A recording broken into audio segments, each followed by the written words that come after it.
안녕하십니까. 자, 여러분들하고 문법에 끝장을 내고자 하는 문법기 선생이라고 합니다. 자, 여러분들이 지금 가지고 있는 교재, 그리고 뭐 다운로드를 받으신 교재, 그 교재는 여러분들이 문법 문제를 풀매에 있어서, 문법을 정리함에 있어서 어떻게 하면 가장 희생을 줄이면서 효과적으로 빠른 시간 내에 정확하게 또 깊은 내용까지도 정리할 수 있느냐를 제가 고민을 했어요. 제가 고민을 많이 해가지고 여러분들이 정말 쉽게 그리고 빠르게 정확하게 또 깊게 이해할 수 있는 교재를 제가 만들었습니다. 그래서 이름도 제가 끝장 교재라고 만들었어요. 그래서 끝장 문법, 뭐 이렇게 끝장 뭐 독해, 끝장 문학 이런 식으로 끝장 시리즈로 제가 제작을 했는데요. 자, 그래서 여러분들이 요 교재를 가지고 또 제 강의를 들으시면서 수업을 하시면 공부를 하시면 문법에 있어서는 더 이상 고민을 안 하셔도 될 거라고 저는 감히 믿습니다. 자, 그럼 믿고 따라와 주시면 되겠고요. 자, 그럼 첫 번째는 1장입니다. 1장 여러분들 교재 보시면 첫 번째 장은 언어로 되어 있죠. 언어 일반적인 국어 문법이지만 국어도 전 세계 많은 인간이 사용하는 언어 중에 한 언어이거든요. 그렇죠? 그럼 국어가 포함되는 전 세계 모든 언어가 가지고 있는 공통적인 어떤 특징에 대해서 정리하는 게 바로 첫 번째 장 언어라고 생각을 하시면 됩니다. 그 중에서도 첫 번째 내용은 언어의 본질에 대해서 한번 정리를 해보도록 할게요. 자, 그래서 여러분들 교재를 펴시고 1장의 언어의 본질 부분 보시면 되겠어요. 거기 제가 이렇게 했어요. 인간의 그 언어의 본질이라는 제목 바로 위에 무슨 말이 있냐면 인간이 인간일 수 있는 이유라고 제가 부제처럼 이렇게 위에다 딱 붙였는데 제가 생각하기에 제가 국어 선생이고 언어를 가르쳐서가 아니라 인간에게 있어서 가장 중요한 것은 역시 언어입니다. 언어가 없다면 인간은 집에 키우는 개나 밖에 있는 고양이나 다를 게 없어요. 그래서 인간에게 있어서 가장 중요한 인간을 인간답게 만드는 것은 언어다라는 것을 부제로 제가 실어서 이야기를 시작하도록 합니다. 자, 그럼 언어의 본질 먼저 들어가도록 할게요. 그러면 일단은 언어라는 것이 왜 인간에게 있어서 가장 중요하며 인간이 인간일 수 있는 이유라고 제가 말씀을 드린 거냐면 언어를 통해서 우리는 무엇을 할 수가 있죠? 바로 사고를 하게 됩니다.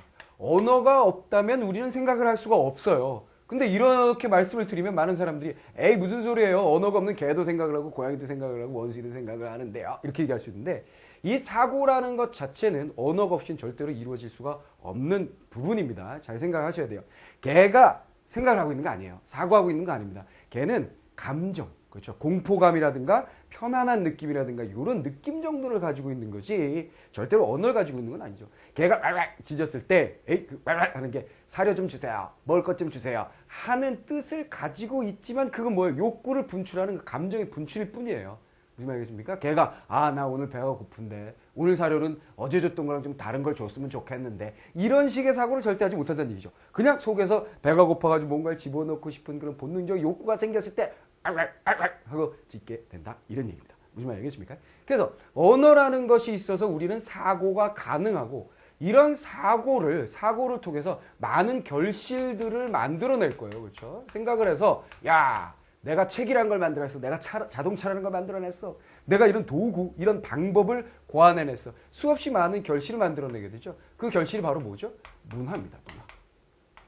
자, 근데 단순히 이런 걸 만들어내는 뿐만 아니라 만들어낸 것들을 어떻게 하죠? 저장하고 전달하는 것까지 우리가 언어를 통해서 하게 됩니다. 이렇게 하면 돼라고 글로 남겨 또 말로 전달해 그게 어딘가에 보존돼 그럼으로써 문화라는 것이 지금 우리가 보는 것처럼 정말 멋진 화려한 멋진까지는 몰라도 어쨌거나 화려한 그죠? 대단한 문화, 문명이 만들어질 수 있게 된 거죠.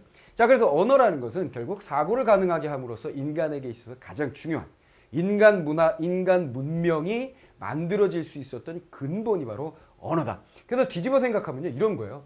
이걸 통해서 이런 걸 만들어냈다. 그렇다면 이 언어가 어떤 것이냐는 걸 살펴봄으로써 인간이 어떤 것이냐를, 인간이란 무엇인가를 알아낼 수 있는 길이 될 수도 있습니다. 자, 좀 너무 문법 공부할 거면서 너무 좀 큰 얘기를 했습니다만 그냥 내가 굉장히 중요한 공부를 하고 있다는 것 정도만 생각하시라. 뭐 그런 의미라고 여러분들이 받아들여 주시면 좋을 것 같아요. 자, 그럼 언어의 본질 첫 번째 들어갑니다. 자, 뭐라 그랬냐면 그런 서두에 있는 말들이 있었고요. 기호이다라고 되어 있어요. 자, 첫 번째 언어의 성질, 본질은 바로 기호다 그랬어요. 기호성이다 이렇게 얘기할 수 있겠죠. 자, 기호라는 건 우리가 너무나 잘 알고 있는 거예요. 기호라는 건 뭐예요? 뭐 어떤 내용을 표현하기 위해서 뭔가 쓰이는 녀석들은 전부 다 기호예요. 그러니까 푸른 신호등을 보고서 우리가 아이고 가야 되겠구나. 붉은 신호등을 붉은색을 딱 보는 순간에 아이고 멈춰야 되겠구나 이런 생각을 할 때, 그렇죠? 신호등이라는 것 자체가 신호등이라는 것 자체가 기호의 가장 기초적인 예라고 여러분들이 생각하시면 되겠습니다. 신호등이 이게 기호구나. 자, 그런데 신호등에 어떤 붉은색이 있으면 그 붉은색은 무엇을 나타내느냐? 건너지 마세요라는 것을 나타내게 되죠. 요렇게 그 신호등의 붉은색이라는 것 자체가 무엇이 되냐면 우리가 눈으로 볼 수 있는 형식이 되는 거죠. 그 다음에 건너지 마세요라는 전달하고자 하는 요 내용, 요게 바로 내용입니다. 그럼 결국 언어는 기호다라는 얘기는 뭐냐면 형식과 내용의 결합으로 되어 있다는 게 언어는 기호다라는 것의 뜻이 됩니다. 그래서 여러분들 거기 제가 아주 귀여운 녀석을 하나 띵 사진을 딱 올려놨잖아요. 그렇죠? 예. 제가 워낙에 동물 좋아하다 보니까 제가 아는 사람들이 핸드폰으로 예쁜 동물의 사진이 있으면 보내줘요. 네, 동물 너무 좋아하다 보니까. 그래서 요거는 누군가가 저를 잘하는 누군가가 저에게 보내준 고양이의 사진인데 제가 이거 너무 귀여워서 여기다 한번 이용을 해봤습니다. 자, 그러면 이런 거예요. 이런 귀여운 녀석이 지구상에 갑자기 원래 살고 있었는데 어느 날 나라는 인간과 뜩 만나게 돼요. 그럼 이렇게 털복숭이 이렇게 딱 있을 때 이 녀석 어이구야 저거 뭐야?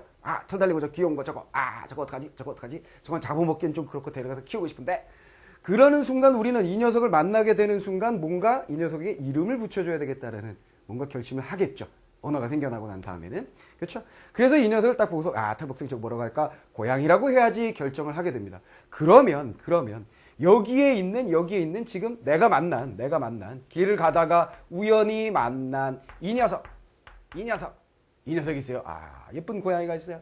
이 녀석이 바로 뭐가 되는 거예요? 내용이 되고, 그렇죠? 내가 이 녀석을 고양이라고 이름을 붙이게 되면 이 녀석이 바로 뭐가 됩니까? 형식이 되는 거예요. 아주 단순한 얘기죠.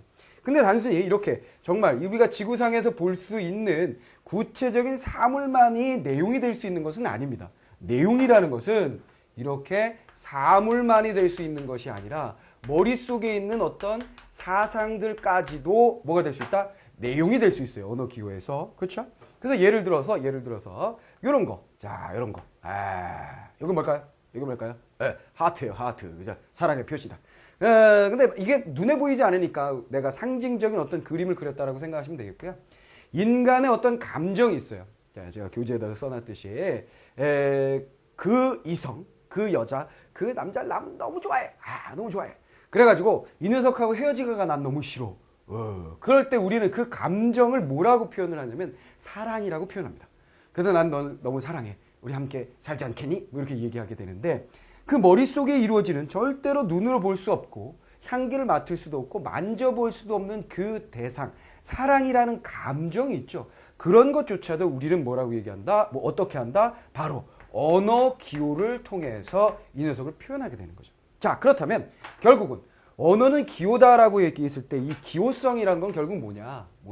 단순하게 얘기하면 내용, 우리가 표현하고 싶은 내용들, 그것이 구체적인 객관적인 어떤 사물, 눈에 보이고 냄새를 맡고 만질 수 있는 사물이든 아니면 머릿속에서 이루어지는 이상, 꿈, 아니면 사랑, 이런 것들, 머릿속에 이루어지는 추상적인 어떤 사상이라 하더라도 그런 대상을 내용으로 하여 걔를 대신해서 쓸 수 있는 요 녀석. 그죠? 요 녀석. 그래서 음성이나 혹은 문자로 만들어진 이런 언어. 이것이 바로 뭐다? 언어 기호가 되더라. 이런 얘기입니다. 자, 무슨 말인지 이해 되셨습니까? 자, 그래서 여러분들 이 교재를 살펴보는 방법은 이런 방법이에요. 자, 제가 만든 교재는 어쨌거나 제 원칙은 이겁니다. 원칙은 단순하게 정리되어 있는 것을 지향합니다.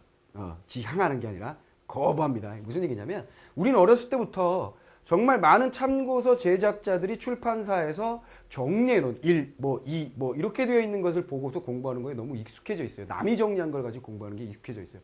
그래서 언어적인 문화에 너무나 우리는 뒤떨어져 있다는 얘기예요. 무슨 말이겠습니까? 그래서 길게 되어 있는 글을 읽는 걸 싫어해요. 그럼 선생님의 교재는 길게 된 글이 있다는 얘기군요. 그런 것까지는 아니고 최대한 쉽게, 그죠? 최대한 쉽게 그냥 쭉 읽어 내려갈 수 있도록 만들었어요. 대신 여러분들 교재를 보시면 이렇게 돼 있잖아요.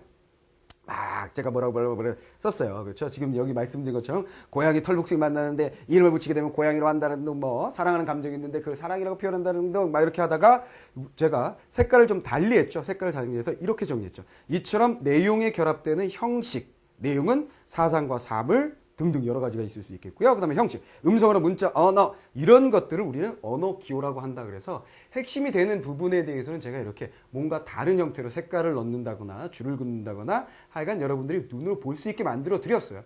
그렇다면 편하게 쭉 읽으면서 정말 뭐 잡지를 읽는 것처럼 그렇죠? 재밌는 이야기를 읽는 것처럼 재미는 없어요. 미안해요.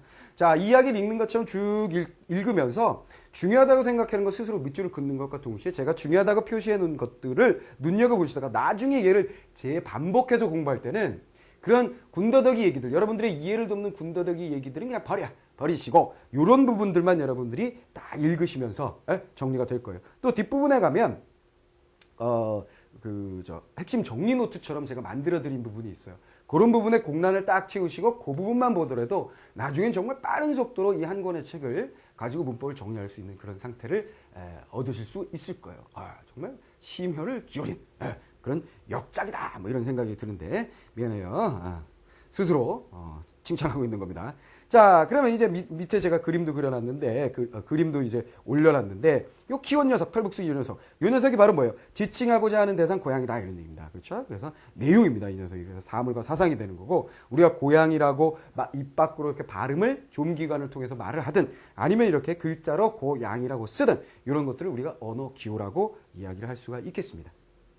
자, 그런데 여기서 이제 의문이 생긴다는 거예요. 그렇죠? 제가 의문을 제기했어요. 왜 이놈을 고양이라고 했느냐? 그럼 미국 놈들은 왜 고양이라고 안 하냐? 미국 놈들도 이걸 고양이라고 하면 우리가 영어를 배우려고 그렇게 머리 터지게, 저 유치원 뭐 3살, 4살 때부터 영어 공부하는 그런 미친 짓을 안 해도 되지 않았느냐? 뭐 이렇게 생각할 수 있어요. 그렇죠?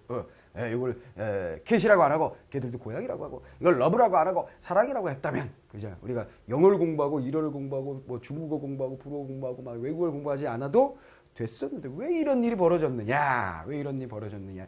에 대한 이야기를 하고 있는 게 바로 두 번째 특징입니다. 자, 두 번째 언어의 특징이 뭐냐면 바로 두 번째 말씀드린 것처럼 자의적이다라는 거예요. 자의적이다. 그러면 여기서 자의적이라는 건 뭐냐면 거기 한자로도 제가 실어놨지만 자의적이다.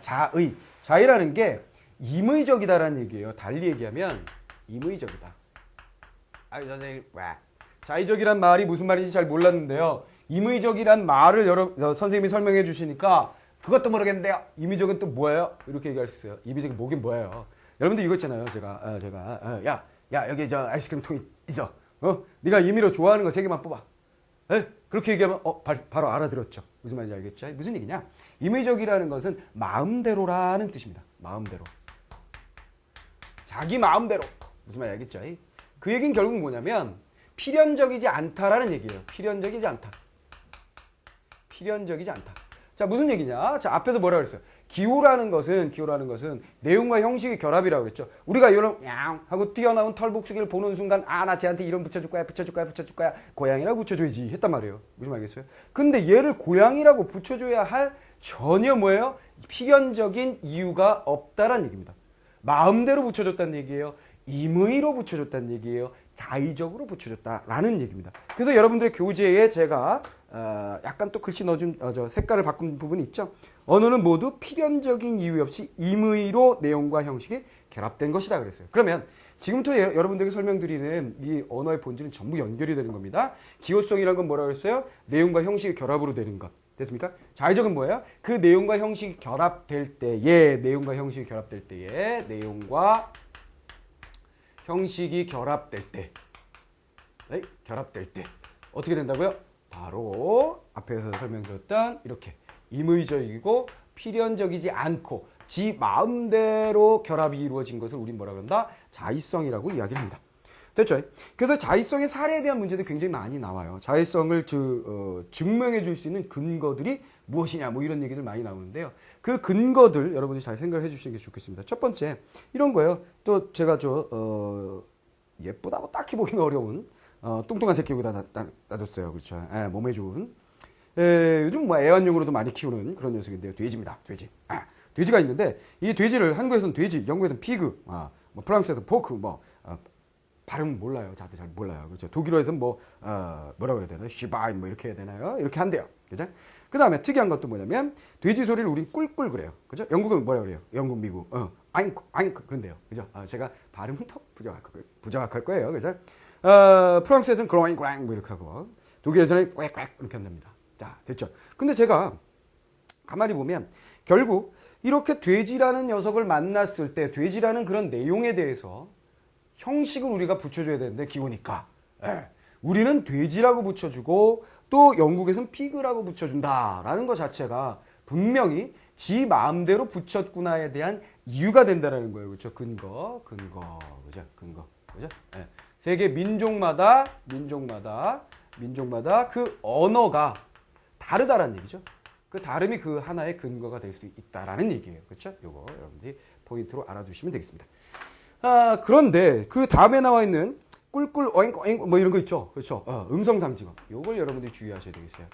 음성상징어 같은 경우에는 어느 정도 이 안에는 필연성이 있는 거 아니냐 라는 생각을 여러분들이 할 수도 있어요. 왜냐하면 그러니까 외국 사람들이 돼지가 어떻게 울어요? 그랬을 때 아잉 했을 때 돼지 소리 같지는 않은데 우리 이렇게 느끼면서도 계속 이렇게 듣다 보면 그럴 것도 같다 이렇게 얘기해요. 그렇죠? 우리는 꽃기요 하는데 뭐 코코들도 뭐 이렇게 했어요.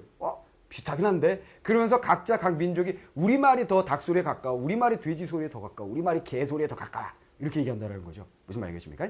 그래서 결국 음성상징어는 그 내용과 형식 사이에 내용이라는 건 뭐예요? 그 짐승의 소리가 되겠죠. 그렇죠? 그 짐승의 소리와 그 다음에 형식, 그것을 인간이 흉내낸 것 사이에 굉장히 필연성이 있어 보여요. 있어 보이는데 다른 거죠, 서로. 그죠? 있어 보이면서도 달라요. 그래서 필연성이 가장 많이 느껴지는 부분. 근데 주의하실 건 필연성이 어느 정도 느껴진다라고 하더라도 민족마다 또 다르거든요. 그래서 이 녀석도 절대로 자의적이다라는 것에 반례로 쓸 수는 없다는 얘기예요. 무슨 말인지 이해되셨습니까? 이해되셨어요? 그러니까 이런 거죠. 제가 언어는 민족마다 다 달라요. 단어가 다 다르잖아요. 그렇죠? 돼지를 우리는 돼지라고 그러는데 미국에서 영국에서는 피그라고 그러잖아요. 이처럼 어떤 대상에 대해서 그 언어 기호를 붙일 때 마음대로 붙이게 돼요. 그걸 자의성이라고 그래요. 근데 똑똑한 학생이 물어볼 수 있다는 거예요. 선생님, 왜? 근데요, 돼지 소리 있잖아요. 돼지 소리를 우리가 꿀꿀이라고 하잖아요. 그럼 그 꿀꿀과 실제 돼지 소리 사이에는 어느 정도 필연성이 있지 않나요? 그렇죠. 필연성이 있기는 해요. 그건 어느 정도입니다. 무슨 말이겠습니까?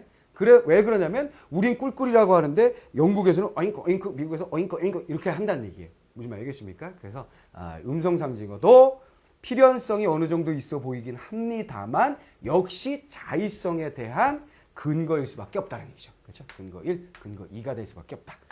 자, 그래서 얘가 좀 주의해야 될 부분이다라는 거 여러분이 생각을 하시면 되겠어요. 그 다음에 음성상징어하고 성대모사하고는 다른 거예요. 성대모사. 뭔 말인지 알겠습니까? 개그맨들이 나와서 성대모사를 해요. 그래서 나는 저 특기가 뭐예요? 근데 전 성대모사입니다. 개소리를 똑같이 하죠. 이러고 있어요. 우리는 음성상징어 개소리는 어떻게 해요? 멍멍 이렇게 표현한다고요. 쓰고 발음을 합니다. 그죠? 근데 개그맨이 나와서 저는 개소리 똑같이 해요. 해보세요. 이렇게 하고 있어요. 옛날에 무슨 유명한 어떤 개그맨이 조그만 개들은 자기가 덩치가 작기 때문에 그 큰 개들을 염두에 두고 짖을 때 항상 형 이렇게 짖는데요. 형 이렇게 짖고 그 다음에 큰 개들은 자기가 덩치가 크기 때문에 작은 애들 아우 이렇게 짖는다라고 얘기를 했었는데 그런 것들이 전부 다 성대모사다. 뭐 이런 얘기예요. 그죠? 우스갯소리고요. 어쨌거나 성대모사는 최대한 똑같이 소리를 내려고 하는 것이기 때문에 얘는 언어라고 보긴 어렵습니다. 그죠? 음성상징어라는 건 성대모사랑 좀 다른 겁니다. 음성상징어는 그 소리를 흉내내서 인간의 언어로 표현한 거예요. 무슨 말이겠습니까? 자, 뭐라고요? 음성상징어는 그 대상을 흉내내서 언어로, 인간의 언어로 표현하는 거. 이런 얘기예요. 그 뜻이에요. 이게 음성이라는 게 인간의 소리잖아요. 인간의 소리로 상징한 단어다. 이런 뜻이거든요. 자, 그것만 여러분들이 알아주시면 되겠습니다. 자, 이렇게 해서 언어가 자의적이다라는 것까지 봤고요. 그렇다면 또 이제 의문이 생긴다는 얘기예요. 또 의문이 생긴다. 자, 언어가 이렇게 자의적이다. 자, 언어의 성격, 자의성까지 우리가 갔습니다. 자, 그래서 연결해서 제가 뭐라고 또 질문을 또 던집니다. 중간에다가. 자, 그러면 이렇게 다르다. 그럼 내가 아까 그 고양이요. 고양이 털복숭이 딱 만났어요. 털복숭이 딱 만나가지고 난 고양이라고 이름을 붙여야지 하고 집으로 돌아갔어요. 내가 원신이야. 집으로 딱 돌아갔어요. 돌아가가지고 옆에 있는 친구, 친한 친구를 만났어요. 야, 너 그거 본 적 있니? 고양이. 그럼 걔가 뭐라 그래요? 그게 뭔데? 이렇게 얘기하는 거죠. 그럼 어떻게 해야 돼요? 사실 다 설명을 해야 되죠. 크기가 요만하고 눈 띵띵그래가지고 막 야, 세면 이렇게 귀여운 게 털복숭이 이런 거 본 적 없어? 아, 그거 이렇게 생긴 거 내가 그림 한번 그려볼까? 아, 맞아, 그거야. 그걸 난 고양이라고 했어. 그럼 친구가 아, 그래? 네가 그 고양이라고 했어? 근데 난 마음에 안 든다. 고양이 말고 돼지라고 하자. 할 수도 있다라는 얘기예요. 왜? 언어는 어떻기 때문에? 자의적이기 때문에. 그렇다면 바로 지금 세 번째 여러분들하고 정리하게 될 언어의 무슨 성? 바로 사회성. 사회성이라는 것 자체가 무엇 때문에 생겼다는 얘기예요? 자의성 때문에 생긴 거예요. 무슨 말이겠습니까? 우리는 어떤 내용, 대상을 놓고 반드시 언어로 표현하고 싶어진다. 됐습니까? 언어로 표현하고 싶어진다. 근데 언어로 표현할 때에는 그것이 마음대로 자의적으로 어떤 필연성도 없이 내용과 형식 사이에 결합이 이루어진다. 그렇기 때문에 다른 사람들하고 의사소통이 이루어질 수 없다 하는 얘기예요. 무슨 말 얘기했습니까? 그렇죠? 네. 그래서 우리는 어떻게 해야 돼요? 바로 사회 구성원 간에, 그렇죠? 사회 구성원 간에 뭐 해야 돼요? 약속을 해야 된다라는 거. 그렇죠? 여기서 가장 중요한 포인트는 바로 약속이라는 부분입니다. 약속을 해야 된다. 누구 사이에? 사회 구성원 사이에.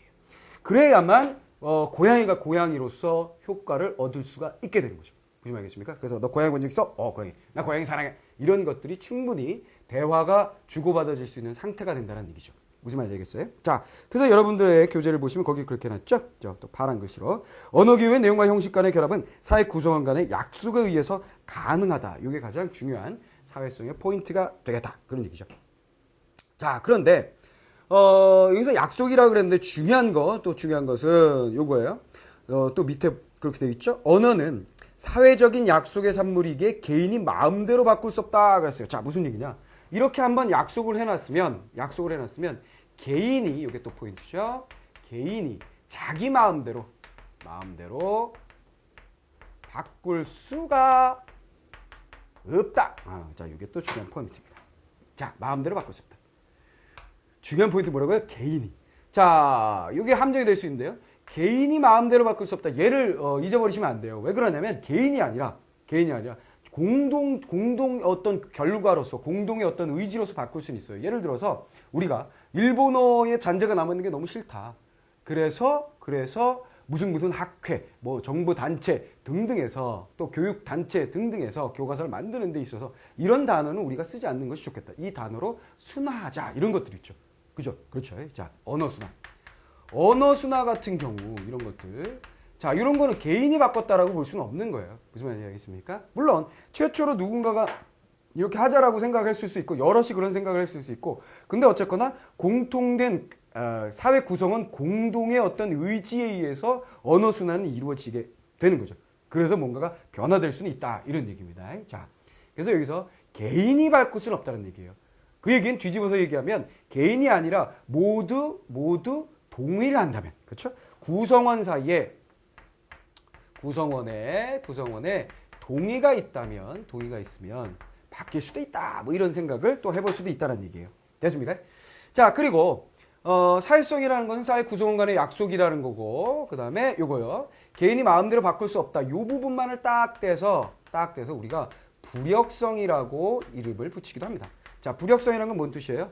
거역하는 것이 불가능한 성격이다. 이겁니다. 거역하는 것이 불가능하다. 무슨 말인지 이해되셨습니까? 자, 거역할 수 없다. 바꿀 수 없다. 그런 뜻이죠. 자, 이런 것을 우리가 사회성이라고 보시면 되겠어요. 자, 그렇다면 이런 사회성. 뭐라 그랬냐면 바꿀 수가 없다 그랬어요. 근데 가만히 생각해 보면 선생님, 원시인이 처음 우리나라의 조상 원시인이 털복숭이요, 예쁜 거요. 걔를 보고서 고양이라고 하셨다 그러셨는데요. 제가 뭐 그런 식으로 쓰긴 썼어요. 그죠? 근데 정말 옛날 우리 조상이 걔를 고양이라고 불렀을까요? 그리고 사랑이라는 것도 말이죠. 제가 책을 보니까 중세 뭐 이런 때 뭐 그런 거 보면요. 사랑이라고 안 했던 것 같기도 한데요. 그렇습니다. 결국 뭐냐면 그 제가 말씀드렸던 그런 것들은 그냥 하나의 사례일 뿐이고 결국 시간에 따라서 변화된다는 얘기예요. 즉 방금 사회성이라고 해서 여러분들에게 사회 구성원의 약속이 이루어진다면 개인이 마음대로 바꿀 수 없다라고 말씀을 드렸죠. 그럼에도 불구하고 그래서 불역성이라고 했어요. 그럼에도 불구하고 시대에 따라 변하기도 합니다. 그런 걸 뭐라 그러냐? 다음 역사성이라고 하는 거예요. 역사성. 자, 역사성이란 건 뭐냐? 바로 시간의 흐름에 따라 변한다는 얘기예요. 자, 역사성. 시간의 흐름에 따라 변한다. 이렇게 생각하시면 됩니다. 시간의 흐름. 여기서 중요한 포인트는 이거죠. 시간의 흐름에 따라서 변화한다. 그러니까 결국 둘 사이에 어떤 모순이 있어 보여요. 얘는 분명히 뭐라 그랬어요? 마음대로 바꿀 수 없다라고 그랬죠. 그럼 변화되지 않는다는 거잖아요. 근데 얘는 또 변화된다라는 거예요. 그래서 둘 사이에 뭔가 모순이 있어 보이지만 사실은 모순이 없는 거예요. 얘는 개인이 바꿀 수 없다는 얘기고 이건 뭐예요? 시간이 흐르면 모두 다 동의하는 상황에서 변화가 이루어질 수 있다는 얘기입니다. 무슨 말 알겠습니까? 그래서 결국 이런 결론을 낼 수가 있죠. 언어는 바꿀 수 없기도 하고 바뀌기도 하는 겁니다. 알겠어요? 그래서 둘이 모순된 것 같지만 분명히 얘는 시간의 흐름에 따라서 변화된다는 얘기고, 그렇죠? 또 공동 그 언중의 어떤 동의에 의해서, 그죠? 언중.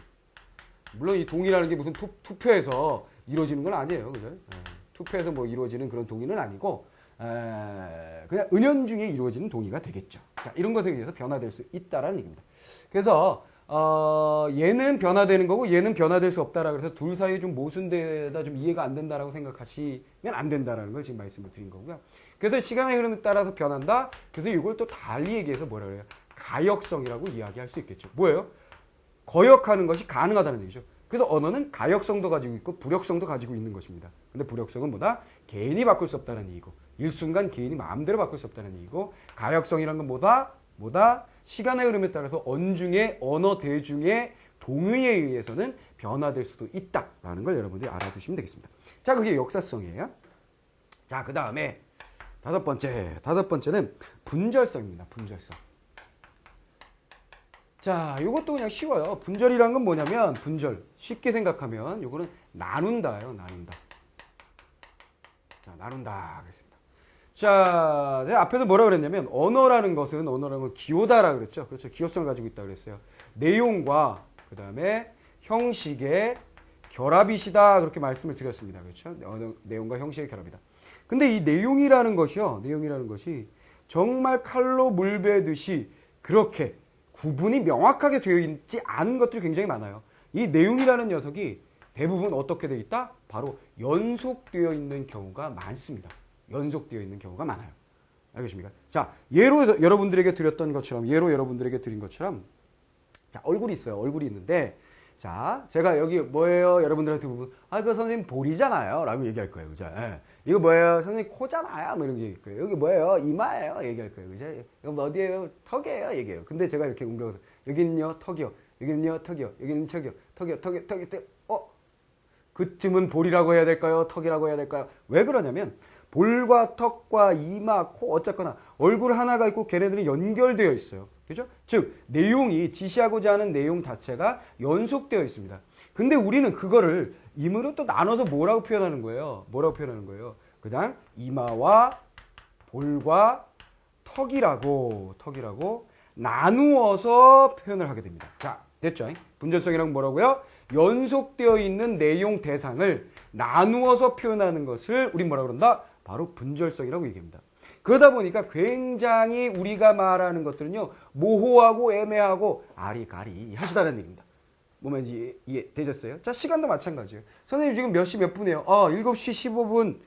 더 정확하게 말씀해 주세요. 7시 15분 25초, 26초, 27초, 28초 이래야 돼요. 정확하게 말해주세요. 그러면 시계가 째깍째깍 0. 몇 초까지 막 흐르고 있거든요. 그러면 물어보는 순간 몇 초, 야, 근데 좀 전에 바로 15초 됐어. 또 16초 됐네. 이렇게 얘기해야 된다는 거예요. 정확하게 말하려면. 자, 왜 그러냐? 시간이라는 것도 어떻게 되어 있다? 연속으로 되어 있다는 거죠. 근데 우리는 그걸 어떻게 했다? 그 시간이라는 추상적인 대상, 연속되어 있는 대상을 어떻게 한다? 나누어서 언어로 표시하게 됩니다. 됐습니까? 이해됐어요? 봄, 여름, 가을, 겨울. 계절도 마찬가지라는 거예요. 계절. 그렇죠? 계절도 마찬가지죠.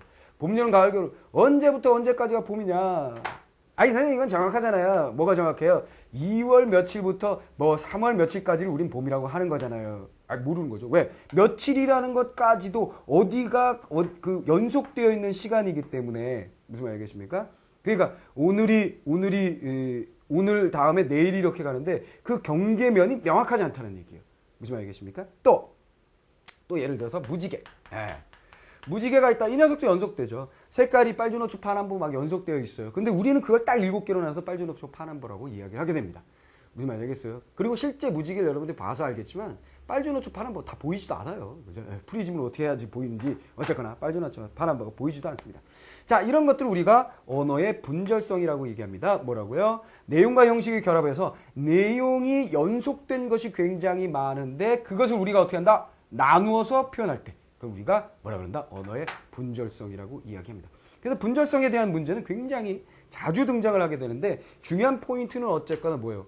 연속되어 있는 것이 나누어진다라는 포인트를 절대로 잊지 않으시면 분절성에 대한 문제도 여러분들이 쉽게 풀이를 하실 수가 있을 거예요. 그래서 정말 잘생긴 얼굴을 제가 하나 교재에다가 올려드렸어요. 예, 잘생긴 얼굴. 자, 거기서 이제 턱하고 볼하고 그거 구분하라고 제가 올려드렸고요. 자, 그 다음 이제 슬슬 마무리가 돼 갑니다. 언어의 본질.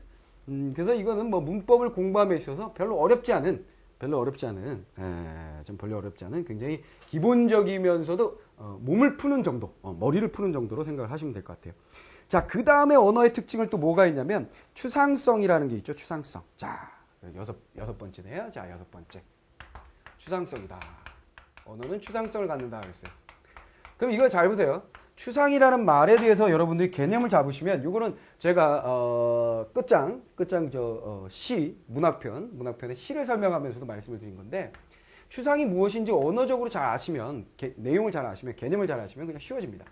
추상의 반대 개념이 뭐예요? 추상적이다의 반대 개념이 뭐죠? 추상적이다 반대의 개념. 네, 그겁니다. 구체적이다. 자, 구체적이다라는 건 뭐냐면 구체적이다라는 건 오감으로 인지 가능한 거다 이렇게 얘기를 해요 제가. 그러니까 눈으로 보고 어쩌고저쩌고 만지고 냄새 맡고 이렇게 가능한 것을 우리가 구체적이다라고 이야기를 하던데요. 그래서 시를 설명할 때 그렇게 제가 말씀을 드리는데 그냥 좀 더 직관적으로 딱 말씀을 드리면 구체적이다라는 건 그 사물 자체라고 생각하시면 될 것 같아요. 구체적이다 바로 사물 자체. 사물 자체다. 사물 자체다. 구체적인 거. 그러면 결국은 뭐예요?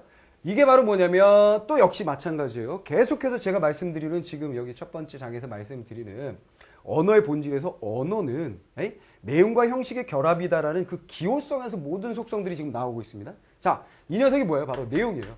우리가 지시하고자 하는 대상은 고양이가 있어요. 털북숭이 녀석. 그죠? 네, 털북숭이가 있다. 그러면 이 털북숭이 녀석이 뭐다? 바로 그 내용이잖아요. 그렇죠? 내용이에요. 구체적인 그 녀석, 사물 자체예요. 근데 이 털북숭이 녀석이 한 마리만 있느냐? 아니라는 얘기죠. 수천 마리, 수백 마리, 수천 마리, 수만 마리가 있어요. 더군다나 이 고양이도 나라마다, 지역마다 또 종류가 다 달라요. 그죠? 예, 예. 우리나라 고양이는 참 예쁘고 깜찍하게 생긴 그 녀석들, 예, 뭐 길고양이다, 뭐 도둑고양이다, 한국 고양이다, 뭐 이렇게, 예. 코리안 숏 헤어라 그랬나? 이어라 그랬나? 코리안 숏 이어 그랬던 것 같아요. 귀때기. 뭐 이렇게 표현을 하는데 그런 고양이도 있고 샴 고양이 있고 무슨 러시안 블루라는 고양이도 있고요. 그죠? 그다음에 뭔가 희한한 고양이들이 이렇게 서발 고양이라고 야생 고양이하고 집 고양이를 이렇게 교배를 시켜서 만들어낸 무슨 사바나 고양이 막 이런 고양이까지 있어요. 그렇죠? 수없이 많은 고양이들이 존재합니다. 그러면 이 대상인 녀석들은 정말 종류도 많고 그 종류도 많고 그 다음에 이 녀석들 하나하나가 가지고 있는 특징, 개체들이 가지고 있는 특징, 그 다음에 그 개체군이 가지고 있는 특징, 정말 특징도 그 특징, 본질적인 특징도 수없이 많아요. 그 많은 것을 우리는 다 설명할 수가 없어요. 그러니까 야, 추상적으로 말하지 말고 구체적으로 앞으로 말하자 라고 우리가 마음을 먹었어요. 정말 구체적으로 말하려면 어떻게 해야 되느냐? 너는 고양이를 좋아해. 고양이만 딱 예로 들어서 너는 고양이를 좋아해? 라고 얘기할 수가 없고 너는 털이 달리고 크기는 요만큼에서 요만큼 정도 되고 울음소리는 하고 눈은 밝은 곳에는 이렇게 좁아지고 어두운 곳에는 띵그랗게 검은 자가 검은 자라고 하긴 좀 그런데 하여간 그 안에 이렇게 커지는 동공이 팍 확대되는. 그리고 꼬리는 이렇게 해서 꼬리 잡으려고 뱅글뱅글 도는. 아, 뭐예요? 점점 지겨워지고 힘들어집니다. 무슨 말이겠습니까? 왜? 이 녀석이 가지고 있는 속성은 수도 없이 많더라는 얘기예요. 무슨 말이겠습니까? 수도 없이 많은데 그걸 다 말할 수 없죠. 구체적으로. 그래서 우리는 어떻게 하는 거예요? 그냥 딱 그걸 어떻게 하는 거예요? 그냥 고양이 이렇게 말하고 말아버려요. 무슨 말이겠습니까? 그러면서 동시에 고양이라고 말하는 그 순간에 우리는 머릿속에 무엇을 떠올린다? 개념을 떠올립니다. 이 개념이라는 건 개념삼각도 뒤에 제가 부수적으로 보충해서 설명드린 그거예요. 물론 일반적으로 개념삼각도는 이렇게 보동 이렇게 위로 세워서 이렇게 하는데 제가 순서상 이렇게 밑으로 된 삼각형이 되고 말았습니다. 자, 무슨 얘기냐? 내가 고양이라고 얘기하는 순간에 상대방이 요 대상을 떠올리긴 하는데 그 대상 자체가 그대로 떠올릴 수는 없어요. 무슨 말이겠습니까? 떠올릴 수 없고 개념이 그냥 떠오르는 거예요. 개념이 떠오르는 겁니다. 무슨 말인지 알겠습니까? 그래서 제가 거기 예를 든 거 있잖아요. 산책을 예로 들었어요. 제가 키우는 멋진 아이가 여기 등장을 했죠. 정말 귀여운 우리의 보리. 제 교재에 자주 등장하는 녀석이에요. 제 교재에. 저와 정말 피를 나누진 않았지만 제가 정말 사랑하는 그 녀석이에요. 그 녀석인데 보리라는 녀석입니다. 그 보리라는 녀석하고 저하고 대화를 나누죠. 뭐라 그래요? 제가 야, 산책 보리야 산책 가자. 제가 얘기했어요. 그때 보리가 물론 의인해야 돼요. 보리가 하면서 그래 산책 가자 정말 좋아 했어요. 근데 내가 산책이라는 말을 떠올리는 순간 어떻게 떠올릴 수 있다? 바로 산책은 맑은 공기를 마시면서 걷는 것이라고 떠올릴 때 보리는 뭐예요? 맑은 공기까지는 생각할지 몰라도 가서 뭐야? 얘는 산책 가면 항상 응가하거든요. 길을 걷다가 시원하게 응가하는 거 이렇게 생각할 수도 있다는 얘기입니다. 무슨 말인지 알겠어요? 즉 우리가 고양이라는 어떤 언어를 구사하는 순간에 우리는 말하는 사람도 그렇고 화자나 청자나 모두 머릿속에 개념을 떠올리게 돼요. 이 녀석을 막바로 지시하진 못해요. 알겠습니까? 인간의 한계입니다. 구체적인 사물을 지시하진 못합니다. 지시하진 못하고 그냥 우리는 개념을 떠올리게 돼요. 알겠습니까? 자기가 알고 있는 범주 내의 개념을 떠올리게 되죠. 그러면 이 개념이 바로 여기 이 녀석이 가지고 있는 수없이 많은 속성 모두를 지칭할 수 있느냐? 떠올리느냐? 아니다는 얘기죠. 일부만 가져온다는 얘기입니다. 일부. 그렇죠? 일부. 이렇게 일부를 잘라내는 것. 됐습니까? 일부를 잘라내는 것. 잘라내기. 이걸 우리가 뭐라 그런다? 바로 뭐라 그런다? 잘 알아두셔야 되는 추상화 과정이라고 그래요. 추상화 과정.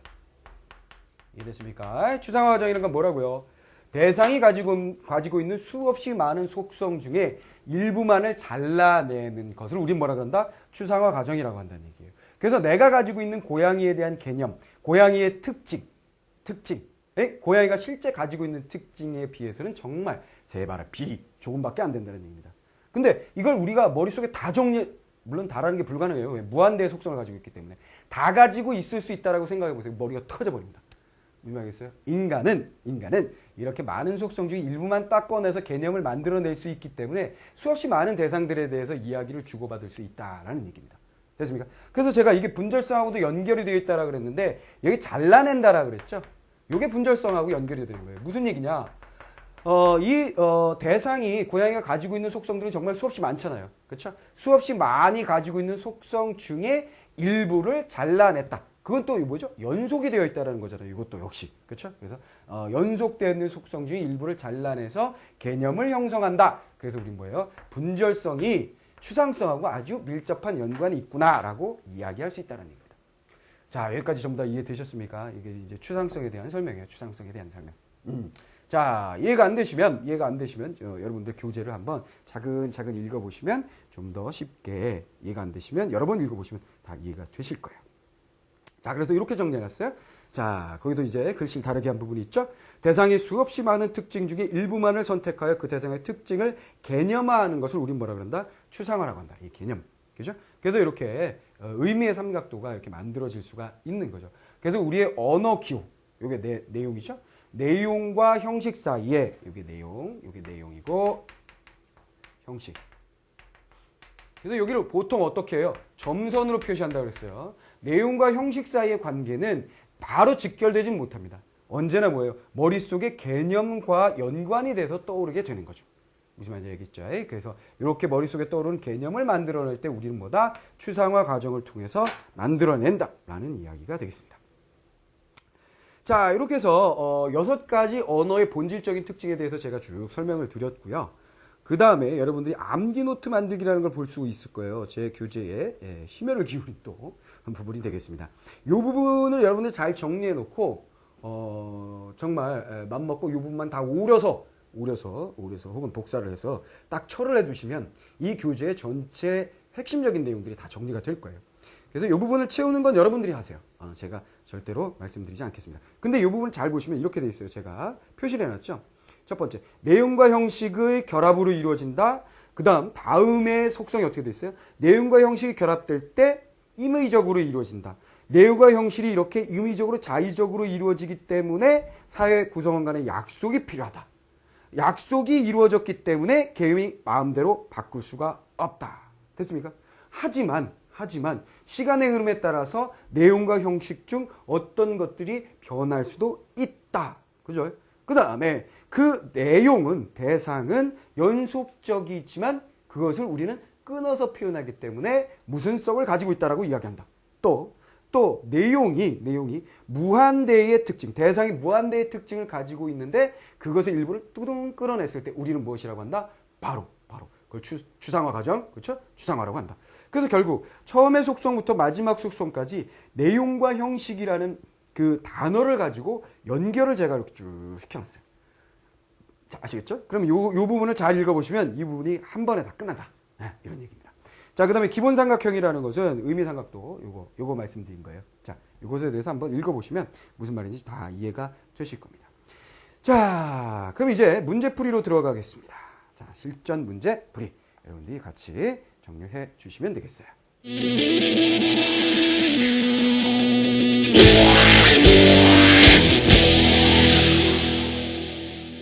제가 매 단원별로 단원에 따라서 조금씩 성격이 다를 수도 있겠습니다만 대부분 기본적으로 10개 이상의 문제를 제가 제시를 하려고 하고요.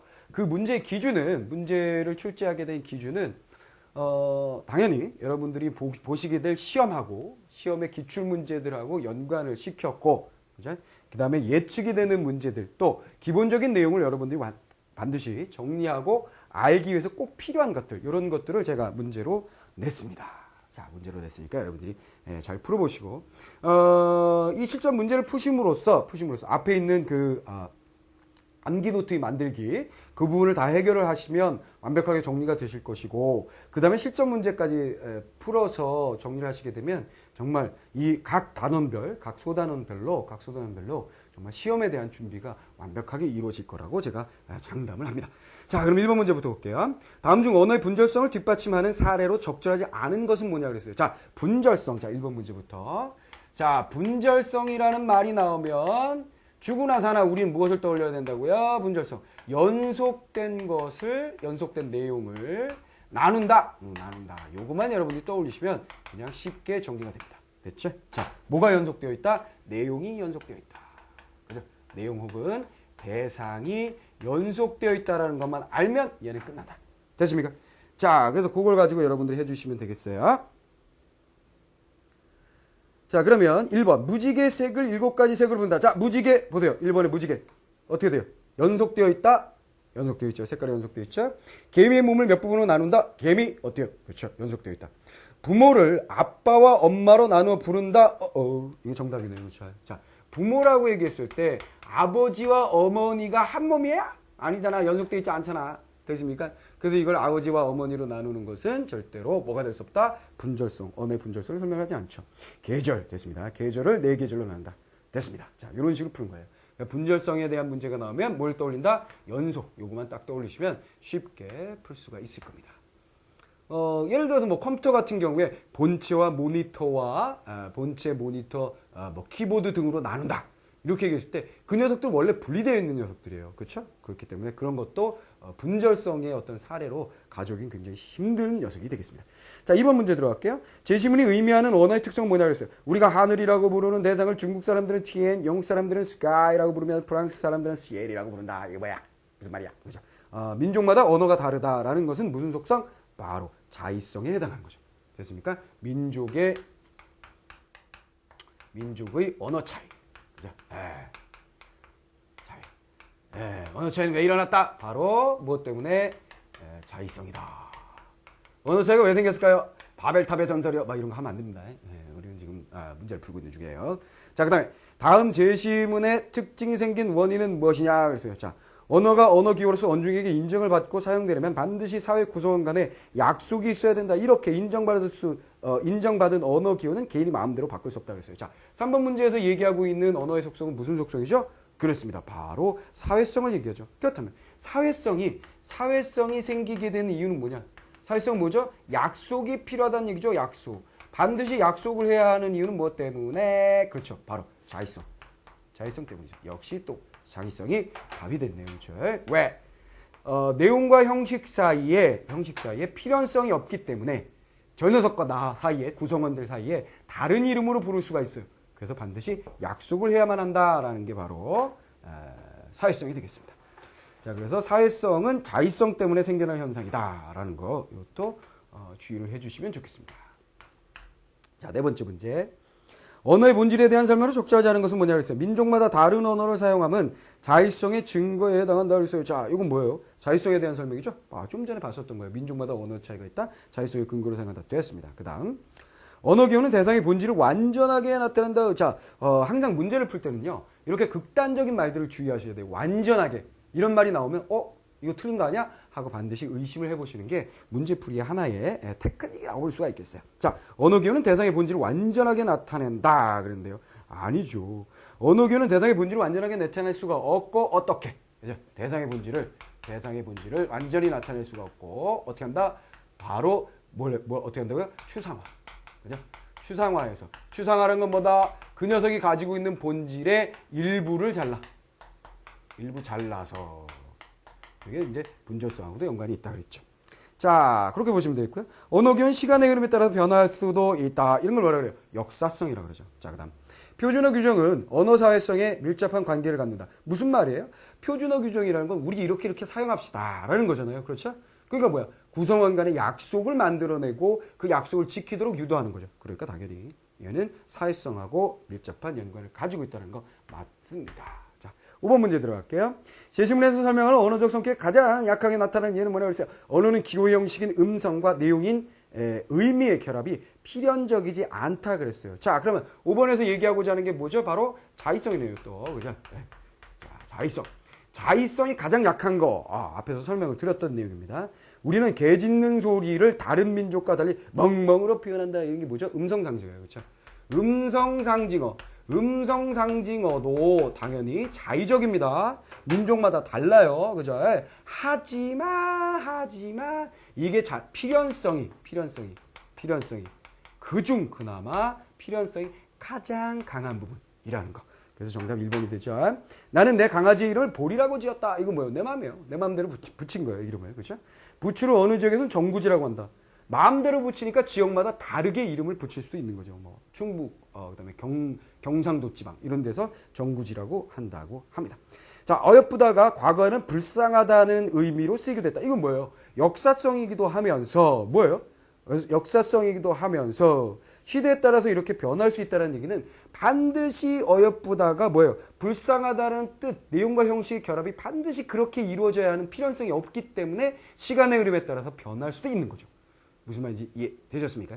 이해됐죠? 네, 그래서 역사성, 시대에 따라서 변화될 수 있는 속성도 결국 무엇 때문에 생길 수 있다? 바로 자의성 때문에 생길 수 있구나라는 걸 또 참고적으로 알아두시면 되겠습니다. 자, 그 다음에 6번 문제 한번 가볼게요. 6번 문제 가보겠습니다. 자, 지금 이거는 뭐 아주 기초적인 내용이라 여러분들 문제풀이도 굉장히 쉬울 거예요. 자, 언어의 자의성을 뒷받침하는 사례로 적절하지 않은 건 뭐냐 그랬어요. 자, 한 언어 내에도 지역에 따라 방언이 존재한다. 반복되는 얘기죠. 맞습니다. 동음 이의어와 이음 동의어가 존재한다. 자, 그러니까 이런 선택지에 나와 있는 근거가 되는 녀석들 여러분들이 나 이거 잘 모르겠는 걸 하면 반드시 체크를 해두고 하이라이트를 해두시고 기억을 해주시고 메모를 해주시면 좋겠습니다. 동음 이의어와 이음 동의어. 이게 왜 있는 거예요? 동음 이의어는 건 뭐예요? 발음은 같은데 형태가 같은데 뜻이 다른 것들을 말하잖아요. 그렇죠? 왜 이런 것이 생기느냐? 내용과 형식 사이의 결합이 필연적이지 않기 때문에 똑같은 단어가 다른 의미를 가질 수도 있다는 얘기입니다. 됐죠? 이음동의어도 마찬가지고요.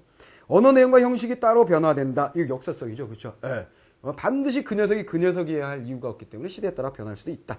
그렇죠? 자, 그다음에 푸른 신호등의 의미의 동일성. 이건 뭐예요? 기호에 대한 얘기긴 한데 민족마다 다르지 않고 공통되다라는 것은 절대로 자의성을 뒷받침할 수 없으며 또한 푸른 신호등이라는 것 자체가 언어 기호는 사실은 아니죠.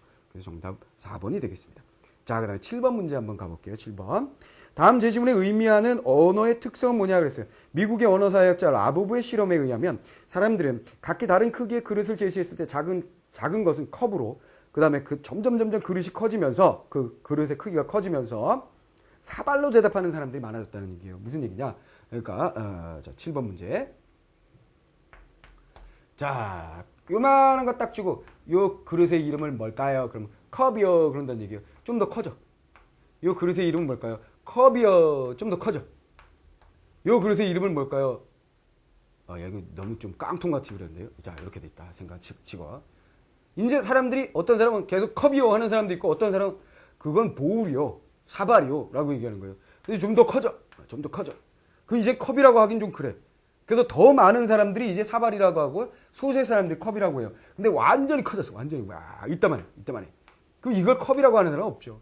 그래서 사발이라고 한다. 뭐 볼. 여기서는 사발은 우리식 표현이고 이 실험한 사람 외국 사람 미국 사람이니까 그죠? 그들은 볼이라고 한다는 얘기입니다.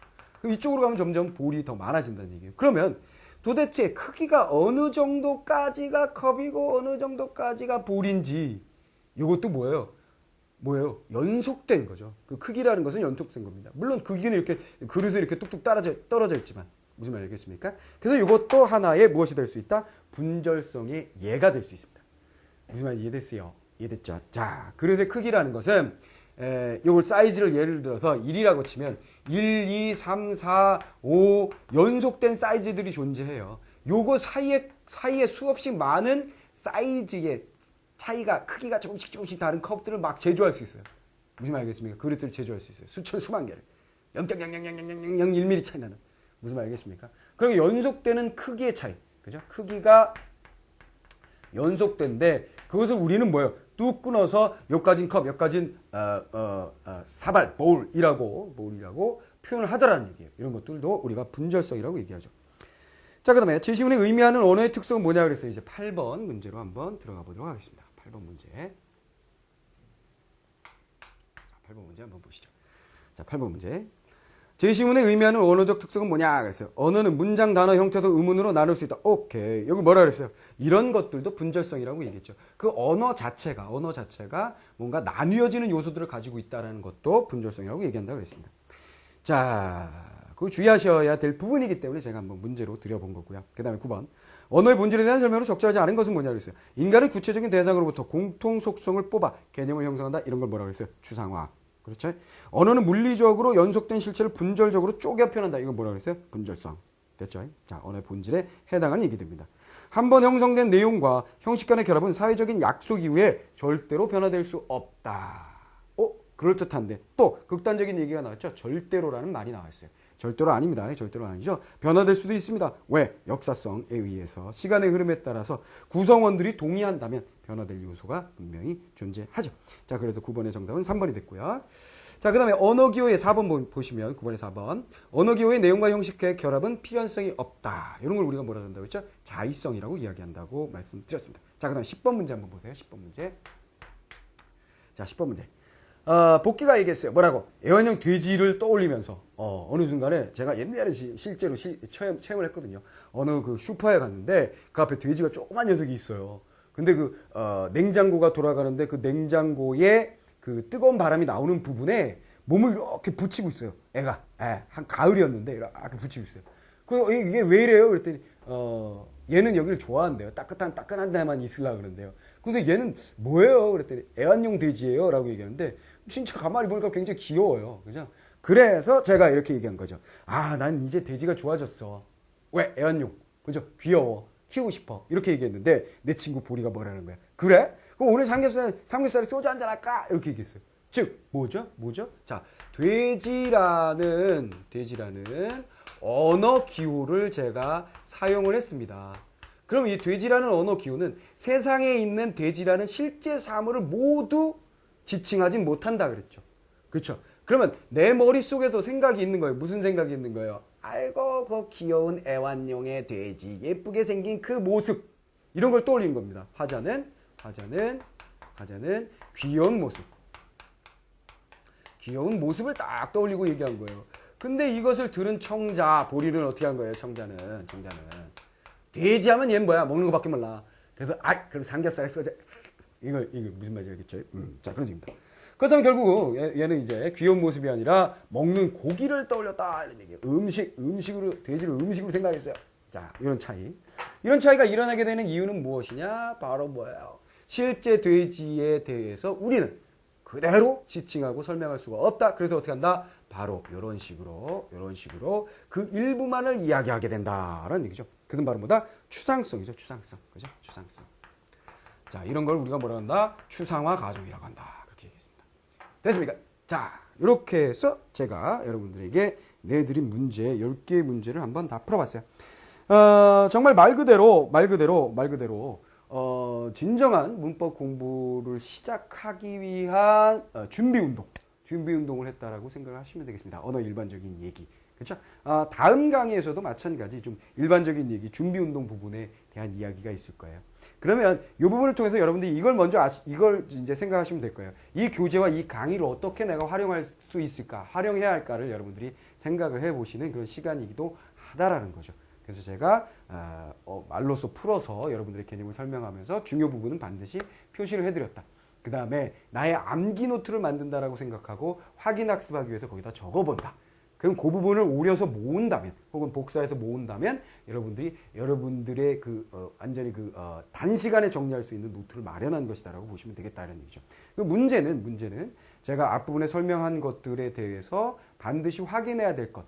그 다음에 좀 미진한 부분, 말로 설명하는 것보다는 문제로서 여러분들이 가르쳐 드리고 싶은 것들을 또 문제로 제가 출제를 했어요. 그리고 얘는 출제되고 있었던 유형들에 대해서 맞춰서, 그런 내용과 맞춰서 제가 문제를 출제했기 때문에 여러분들이 충분한 공부가 이루어질 수 있을 겁니다.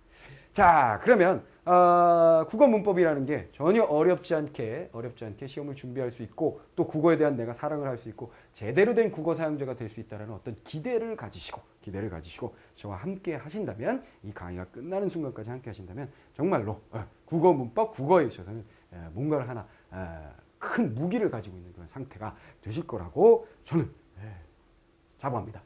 자, 그렇게 해서 따라와 주시기 바랍니다. 자, 그럼 첫 시간 수고하셨고요. 다음 시간에 또 뵙도록 하겠습니다.